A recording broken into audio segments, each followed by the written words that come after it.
Hi everyone. So in this lecture, we're gonna cover the remaining tabs here. And what I'm gonna do is I'm gonna cover the mostly used ones because you don't really get into all of these every time, and they need a lot more information to try and test it out. So we'll start with the copy instruction or COP up here that's used to copy from A to B for a definite length. Well, first off, we'll come down here. I'm going to add a rung. This is kind of annoying. You cannot expand this tab, so you have to scroll it back and forth. And I'm going to add a title, PLC training. We'll call it miscellaneous instructions here, and hit OK. All right, there we go. Now we have that. We'll add a bit, and then go to our instruction that we talked about. We'll do the COP first. Then what I want to do is I'll copy something and put it down. Nope, not that. I want to paste it here.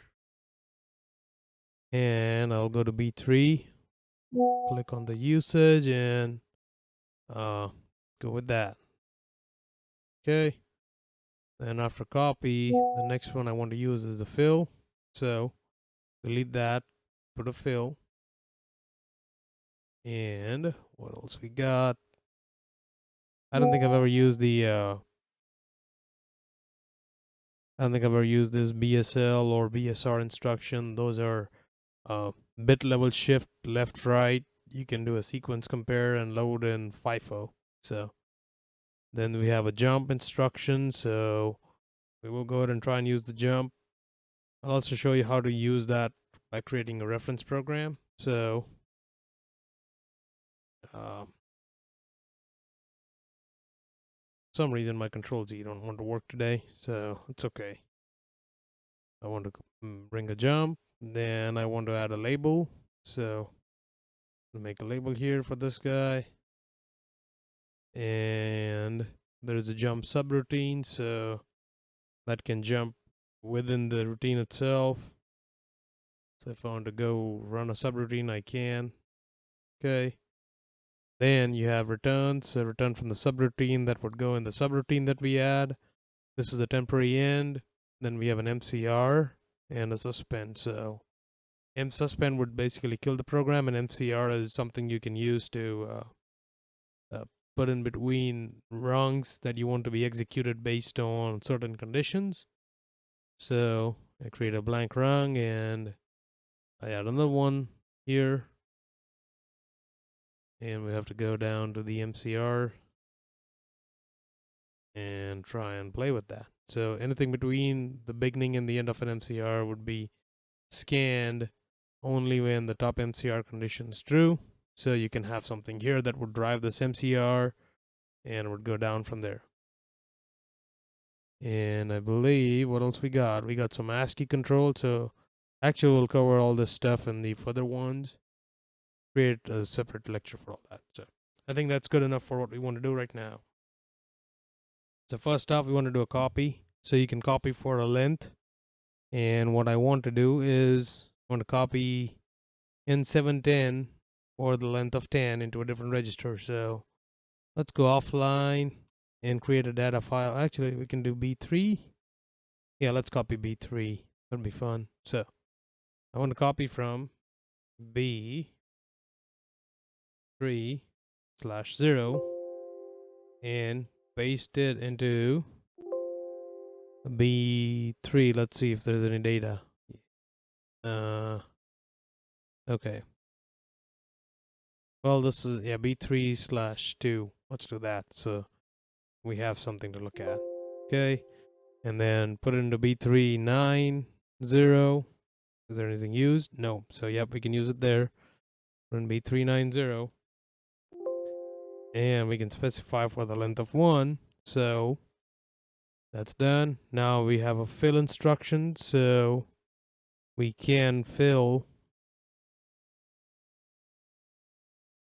We'll do a fill on the integers so you guys can see what it looks like. I want to fill a 0 into N7. slash 0. Oh, nope, my bad. Now not N7 slash N10.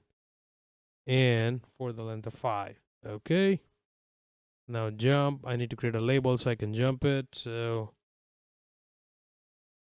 well, we'll find out how to do that. Jump. Okay. Create that. And we will do a jump. So what this would do is it would skip the rung and jump straight to that. We want to add a line here so we can kind of see that it's not processing that line. And what I want to do is do a set bit so we know that that rung's not getting processed and you guys can see it. So I can do a latch. Nope. OTE and put a latch. I think it's OTL. That's what I had to type. Okay. I would do a latch of a known bit.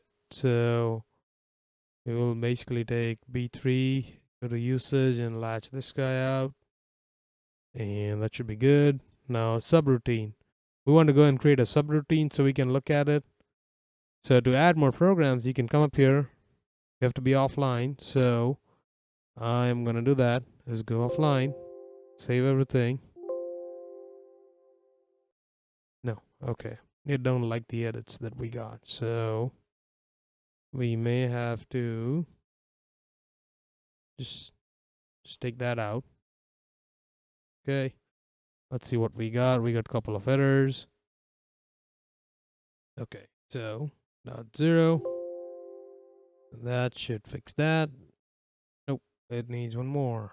So, okay. Let's try that out. Let's see if we got that fixed up. I think I have something wrong. Let's start typing it again. B3,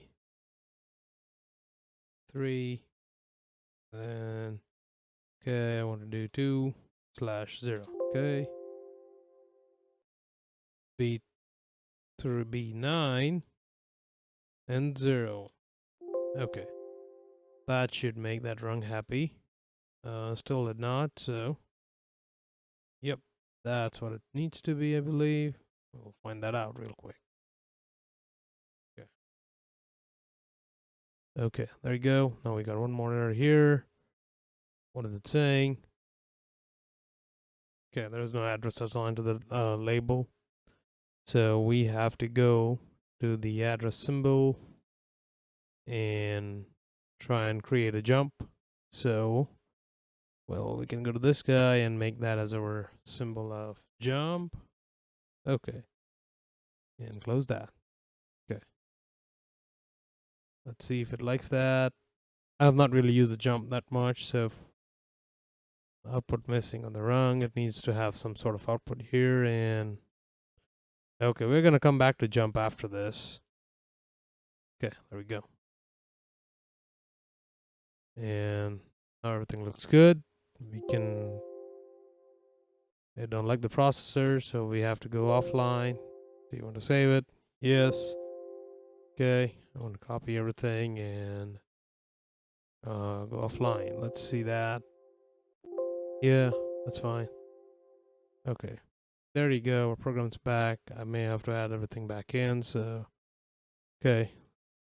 There you go. Okay, now we added all the new stuff that we just talked about.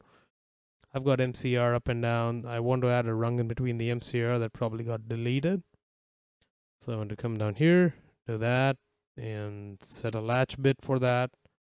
And we'll use B3, click on usage, and use the last bit that we have here. All right. So, okay. Now, everything looks good. Oh, we still got an error. Yeah, I know. I need some sort of input condition because it's an MCR you added by yourself. So, we'll add a bit for that. Right, there it is. And let's see if it's happy now. There we go. Okay. Now we'll download the project to the PLC and try and play with all these guys and see how it looks like. So, we want to put the program into run. There we go. Now, what we want to look for is everything in B39 or B32 would get moved to B90. So if I open up both the files and toggle this bit and toggle it back off, there we go. Everything in B32 is now reflecting in B90. So that's how you can do your copy instruction. Now fill, we have an N7 fill here. So if we go to N710 for a length of 5, it should zero out the first 5, which is 0 through 4. So if I toggle this bit and toggle it back, we go to N7. Like I said, N0 through N4 would all be 0. So you can fill it like this.